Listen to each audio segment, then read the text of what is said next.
చాలాసార్లు చెప్పాను, నాకు రామాయణం అన్నా మహాభారతం అన్నా నాకు చాలా ఇష్టం అని. మహాభారతం తీయడం నా డ్రీమ్ ప్రాజెక్ట్ అని ఆలోచిస్తా ఉన్నాను. ఈ సినిమా మొదలు పెట్టినప్పుడు కూడా రామాయణంలో ఒక ముఖ్యమైన ఘట్టాన్ని తీస్తానని నేను అనుకోలేదు.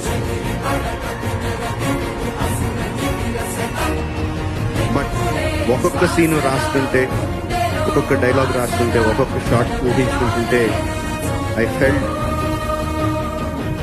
అంటే అదొక పీరియడ్ నేను నేల మీద నడవట్లేదు, ఎక్కడో గాలిలో ఉన్నానన్న ఫీలింగ్ వచ్చిందండి.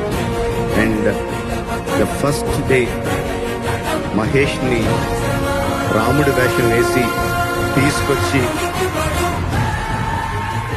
ఫోటో షూట్ చేస్తుంటే ఐ హ్యాడ్ గూస్ బంప్స్.